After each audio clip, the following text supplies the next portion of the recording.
Salam saudara semua dimanapun Anda berada, masih bersama dengan saya di channel CCTV. Saya sampai kepada pembahasan karunia menyembuhkan yang tertulis di dalam 1 Korintus 12 ayat yang ke-9b. Kalau kita mempelajari karunia menyembuhkan, saudara dan saya harus selalu ingat Rasul Paulus pernah berpesan bahwa iblis pun bisa menyamar sebagai malaikat terang. Apalagi iblis membuat tanda-tanda, apalagi iblis membuat mujizat, itu sangat kecil bagi iblis. Menyamar sebagai malaikat terang saja kecil, apalagi menyembuhkan orang sakit.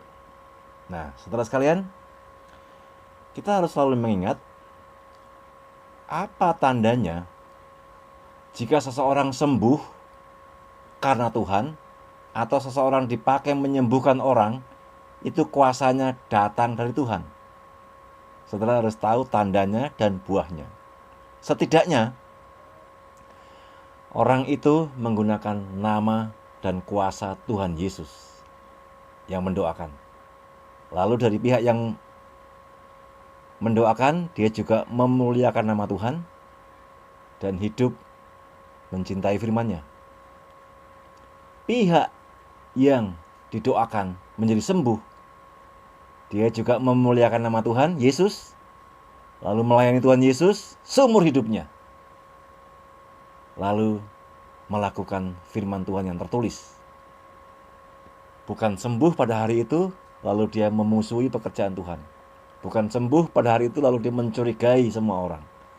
Orang yang menyembuhkan dalam kuasa Tuhan Yesus dan disembuhkan karena doa orang yang mengaku punya karunia itu, kedua-duanya memuliakan Tuhan seumur hidupnya.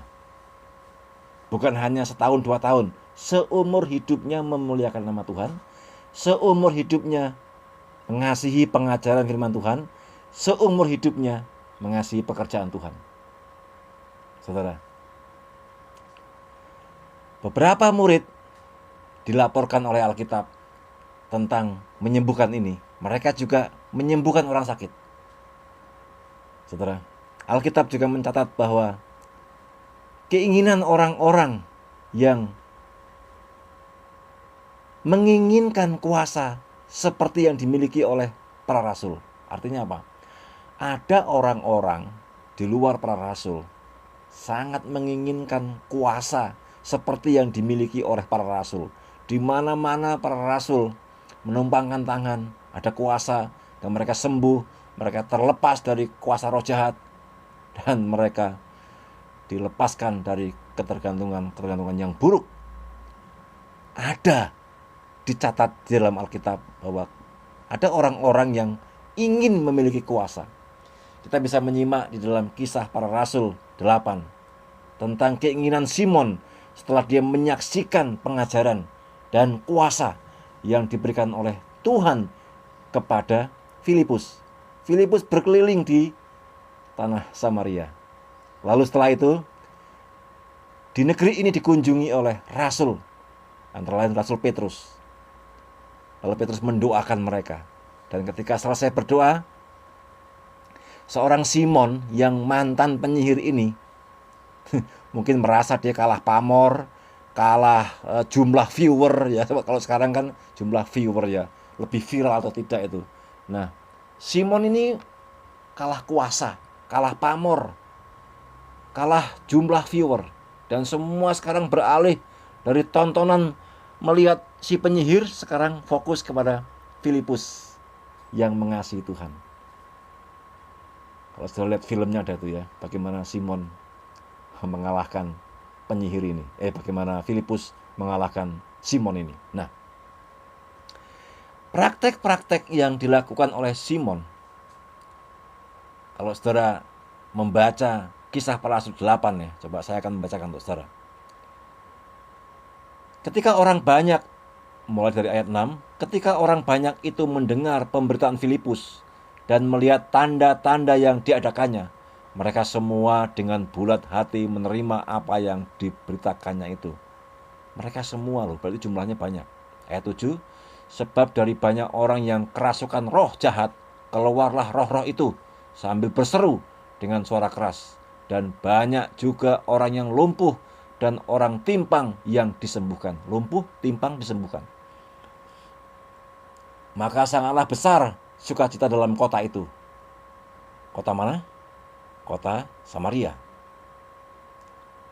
Samaria menurut pandangan bangsa Yahudi ini second race. Satu suku atau bangsa yang tidak dihitung. Karena bangsa Yahudi, bangsa Israel merasa bangsa superior. Tetapi ingat video saya di dalam pengajaran tentang Pentakosta. Yesus datang dan mengajar dalam bahasa Yunani, tidak lagi dalam bahasa superioritas Yahudi, yaitu bahasa Ibrani. Lalu Pentakosta dicurahkan bukan juga dalam bahasa Ibrani, tapi dalam bahasa bangsa-bangsa. Ini artinya sudah saya jelaskan dalam video tentang Pentakosta. Nah, seorang yang bernama Simon telah sejak dahulu melakukan sihir di kota itu dan mentakjubkan rakyat Samaria. Nah, ini ya. Dia sudah terbiasa pekerjaannya begitu. Serta berlagak seolah-olah ia seorang yang sangat penting. Jadi orang itu pengen dihormati, orang pengen dianggap penting. Sejak dahulu sudah ada demikian. Kalau nggak ada kuasa, nggak akan dianggap. Kalau nggak punya power, ya nggak akan dianggap. Sampai sekarang juga begitu. Semua orang besar kecil mengikuti dia dan berkata, orang ini adalah kuasa Allah yang terkenal sebagai kuasa besar. Dan mereka mengikutinya karena sudah lama ia mentakjubkan mereka oleh perbuatan sihirnya. Ayat 12. Tetapi sekarang mereka percaya kepada Filipus, anak Tuhan, yang memberitakan Injil tentang kerajaan Allah dan tentang nama Yesus Kristus. Dan mereka memberi diri mereka dibaptis, baik laki-laki maupun perempuan. Ingat ini, perempuan dicatat, bukan dilupakan. Simon sendiri juga menjadi percaya dan sudah dibaptis. Ini ya, Simon si penyihir itu sudah percaya dan dibaptis. Ia senantiasa bersama-sama dengan Filipus. Berarti bersama-sama dalam pekerjaan pelayanan dan juga menyaksikan bagaimana yang dilakukan Filipus. Lalu apa dampaknya pelayanan Filipus? Dan Simon takjub ketika ia melihat tanda-tanda dan mujizat-mujizat besar yang terjadi. Ayat 14. Ketika rasul-rasul di Yerusalem mendengar bahwa tanah Samaria telah menerima firman Allah, mereka mengutus Petrus dan Yohanes ke sana, ke Samaria. Saya lompat ke ayat 18. Ketika Simon melihat bahwa pemberian Roh Kudus terjadi oleh karena rasul-rasul itu menumpangkan tangannya, ia menawarkan uang kepada mereka. Nah ini, menawarkan suap. Untuk apa? Ia berkata, berikanlah juga kepadaku kuasa itu, supaya jika aku menumpangkan tanganku di atas seseorang, ia boleh menerima Roh Kudus. Tetapi Petrus berkata kepadanya, binasalah kiranya uangmu itu bersama dengan engkau, karena engkau menyangka bahwa engkau dapat membeli karunia Allah dengan uang. Tidak ada bagian atau hakmu dalam perkara ini, sebab hatimu tidak lurus di hadapan Allah. Ayat 22. Jadi bertobatlah dari kejahatanmu ini dan berdoalah kepada Tuhan supaya ia mengampuni niat hatimu ini. Nah, saudara, jadi sekali lagi, pada zaman kisah para rasul sudah ada contoh. Simon yang ingin dilihat sebagai seseorang yang punya kuasa, zaman sekarang disebut orang yang punya kesaktian. Dan dia menawarkan sejumlah uang. Uang dari mana? Ya uang dari nyihir pasti kan. Uang dari hasil menyihir. Atau uang dari tontonan dia sebagai penyihir. Tapi Petrus menolak. Inilah kuasa Tuhan melingkupi Petrus, Yohanes, dan juga Filipus. Dan para murid Tuhan yang lainnya. Jadi saudara, pada zaman dahulu sampai pada zaman sekarang, tetap ada praktek-praktek manipulatif dari orang-orang yang mengaku sebagai yang punya kuasa menyembuhkan, atau orang yang ingin disanjung, kepingin punya viewers, kepingin punya followers jumlahnya banyak, kepingin punya subscribe yang jumlahnya jutaan, lalu membuat sesuatu ibadah, pengajaran-pengajaran yang manipulatif. Ingat saudara, mungkin umat Tuhan ini dapat dikelabuhi, tetapi Roh Kudus Allah Maha Kuasa, Roh Kudus Allah tidak mungkin dikelabui, tidak mungkin terkena manipulasi yang dilakukan oleh orang-orang yang mengaku sebagai hamba Tuhan, yang mengaku sebagai pendeta, yang mengaku sebagai senior pastor atau gembala, dan sebagainya. Saudara, Yesus menyembuhkan orang-orang dengan metode yang berbeda-beda. Tuhan tidak pernah mengkultuskan, bahkan Paulus juga demikian, tidak pernah mengkultuskan. Petrus juga demikian, tidak pernah mengkultuskan metode. Tetapi pada zaman sekarang ada sebagian orang yang ingin disebut oleh followers atau viewers atau subscriber, disebut sebagai seorang yang punya kuasa, maka dia menggunakan metode-metode, ada pendekatan-pendekatan yang sesungguhnya dapat kita sebut sebagai tindakan manipulatif. Kuasa Tuhan tidak tergantung pada itu. Saudara, ada juga praktek-praktek manipulatif lainnya, misalnya melalui histeria musik. Jemaat dibiarkan ibadah berjam-jam sampai lelah, pembicaranya belum datang, dan sengaja memang dia tidak akan datang tepat waktu. Ini salah satu tindakan manipulatif. Lalu setelah jemaat itu mengalami lelah fisik, lelah psikis juga, ya, mulailah tindakan manipulatif itu beraksi. Ada lagi tindakan manipulatif lainnya, yaitu atmosfer ibadah yang dikondisikan. Tadi pertama histeria musik, lalu yang kedua atmosfer ibadah, lalu histeria jubah. Ada lagi histeria jubah, saudara. Jubah dibuat sesuatu banget. Seperti di film-film itu ya. Itu bisa mempengaruhi, saudara. Kalau saudara buat jubah seperti Dracula, sebulan berturut-turut atau seminggu berturut-turut, itu mempengaruhi anak-anak. Kalau nggak percaya silahkan coba. Tapi kalau saudara kesurupan atau orang yang nonton kesurupan, ya jangan salahkan saya. Itu bisa dikondisikan. Ingat, Paulus berkata, iblis pun menyamar sebagai malaikat terang. Gak perlu heran. Lalu ada lagi histeria suara-suara aneh. Dalam ibadah mempraktekkan histeria suara-suara aneh dan histeria lainnya. Saudara, saya menyebutnya sebagai histeria. Ingat, beberapa tahun yang lalu ada kelompok musik rock yang menghebohkan dunia. Setiap dia konser pasti ada yang mengalami, ya, orang-orang menyebut mungkin seperti kesurupan atau orgasme musik rock atau histeria atau apa saja, menggelepar. Nah, kalau ini dipraktekkan di dalam gereja, loh, apa bedanya ibadah Kristen yang seharusnya sujud ke depan menyembah Tuhan menjadi sebuah keributan karena menggelepar jumlah jemaat yang kesurupan. Saudara, kasih Tuhan, Yesus Tuhan yang kita layani menyembuhkan banyak orang dengan cara-cara yang berbeda. Misalnya di dalam Lukas 17 ayat 11, dia menyembuhkan orang yang kena kusta hanya dengan mengatakan sesuatu. Lalu Matius 8 ayat 15, Yesus menyembuhkan ibu mertua Petrus dengan memegang tangannya. Yang pertama tadi mengatakan sesuatu, yang kedua memegang tangannya. Lalu di dalam Yohanes 11, Lazarus dibangkitkan dengan Yesus berseru dan berkata, Lazarus, marilah keluar. Lazarus bangkit dari kematiannya. Orang buta sejak lahir, Yesus mengaduk tanah dengan ludahnya, lalu mengoleskan tanah itu pada matanya, dan orang itu disuruh untuk mencuci matanya di kolam Siloam. Yohanes 9 ayat 6 sampai 7. Lalu Matius 8 ayat 5, hamba perwira disembuhkan Tuhan melalui jarak jauh. Berarti bisa nggak anak Tuhan, orang Kristen yang punya karunia menyembuhkan, berdoa jarak jauh atau mengusir roh jarak jauh? Bisa nggak? Bisa, kalau Tuhan memberi kuasa.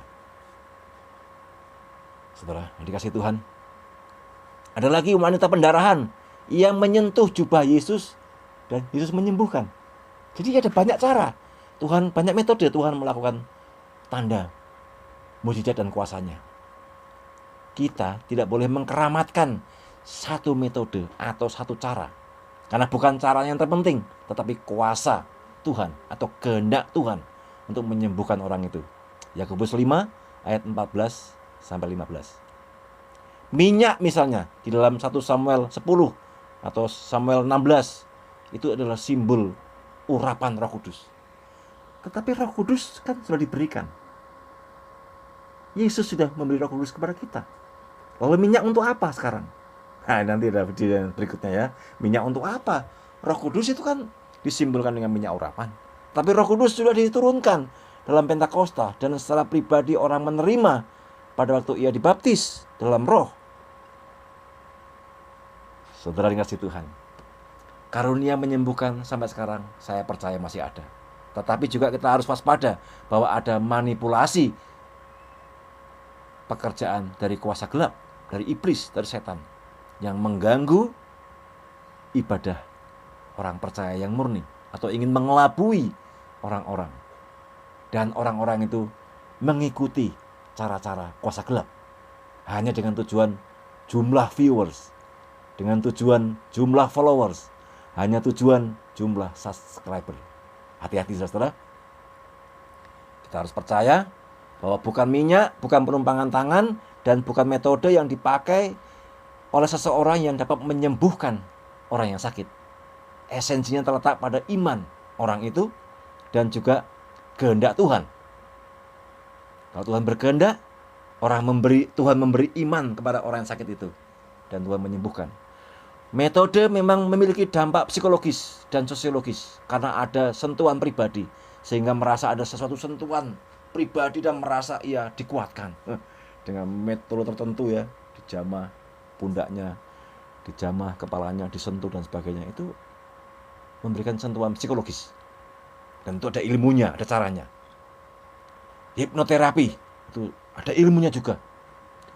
Karunia kesembuhan dapat datang langsung dari Allah dengan cara-cara supranatural. Dan itu caranya ajaib. Dan ada juga yang datang dari cara-cara medis. Ingat, medis, ilmu pengetahuan kesehatan, teknologi kesehatan, itu juga pekerjaan Tuhan dan bisa dipakai untuk sebuah pekerjaan Tuhan, untuk memuliakan Tuhan. Contoh, Paulus memberi saran kepada Timotius agar meminum sedikit anggur untuk mengobati pencernaannya yang terganggu. 1 Timotius 5 ayat 23. Lukas pun demikian. Kolose 4 ayat 14. Seringkali Yesus tidak menyembuhkan seperti yang diminta anak-anaknya, namun ada kesembuhan sejati, yaitu menikmati dan memuliakan Tuhan di dalam dan melalui rasa sakit yang dideritanya. Kalau kita disembuhkan dari sakit secara fisik, puji Tuhan. Tetapi ada kesembuhan yang lain, yaitu kita menikmati kasih Tuhan, menikmati kemuliaan Tuhan, menikmati anugerah Tuhan di dalam rasa sakit. Itu sangat langka. Ada orang yang marah-marah ketika sakit. Tetapi sebagai umat Tuhan, orang menikmati Tuhan, menikmati kasih Tuhan di tengah-tengah rasa sakit. Itu langka. Saudara, itulah yang dicari Tuhan. Orang yang dikuatkan di tengah rasa sakit. Paulus sering dipakai Allah untuk menyembuhkan banyak orang yang sakit, bahkan membangkitkan Eutikus yang mati. Kisah Para Rasul 20 ayat 10. Namun Paulus diizinkan mengalami penderitaan. Ada duri di dalam dagingnya. 2 Korintus 12 ayat 1 sampai 10. Galatia 4 ayat 14. Dan diduga ada epilepsi. Pada zaman dahulu ini dianggap sesuatu yang hina. Dan Paulus mengalami itu. Mengapa Paulus diizinkan mengalami sakit? Ada duri di dalam dagingnya.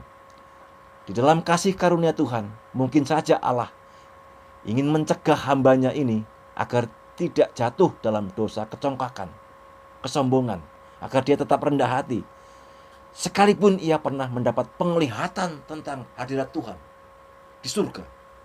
2 Korintus 12 ayat 7 sampai 10. Di Tuhan mengizinkan sakit dalam diri Paulus supaya ia jangan sombong. Saudara, apakah saudara mengalami ini? Mungkin kita tidak dimaksudkan untuk seperti yang Tuhan tetapkan dalam diri Paulus, yaitu supaya jangan sombong, bukan. Mungkin supaya kita bisa memuliakan Tuhan, bisa menyaksikan bahwa Tuhan itu baik, Tuhan punya rencana kasih-Nya yang luar biasa di tengah rasa sakit. Maka sebagian orang yang punya sakit seperti ini justru mengherankan dunia. Banyak orang datang harusnya menghibur dia yang sakit, anak Tuhan ini, tetapi justru anak Tuhan ini yang menghibur orang yang datang. Padahal dia sakit yang tidak mungkin disembuhkan oleh medis. Saudara. Ada lagi orang bernama Louis Pasteur, seorang ahli kimia dari Perancis yang ahli dalam cara memberantas kuman-kuman dan terkenal dengan istilah pasteurisasi. Namun ia sendiri mengalami lumpuh separuh tubuhnya karena terkena penyakit ayan. Dia punya kuasa Tuhan, diberi kuasa Tuhan, tetapi dia ada sakit yang nggak disembuhkan atau nggak disembuhkan Tuhan. Ia tidak putus asa dalam melakukan penyelidikan untuk menemukan obat kuman atau penyakit yang merajalela pada masa hidupnya. Bagaimana jika ia sehat? Mungkin tidak akan dikenang karena akan mencari pekerjaan lain. Mungkin saja. Tokoh kesembuhan lain misalnya Kathryn Kuhlman. Banyak orang yang didoakannya menjadi sembuh atau terbebas dari penyakit. Namun ia sendiri mengalami serangan penyakit jantung. Ini misteri, saudara. Pada akhir tahun masa hidupnya, ia harus menjalani bedah jantung. Dan sejak saat itu juga ia tidak pernah sembuh. Tetapi yang didoakan oleh Kathryn Kuhlman disembuhkan Tuhan.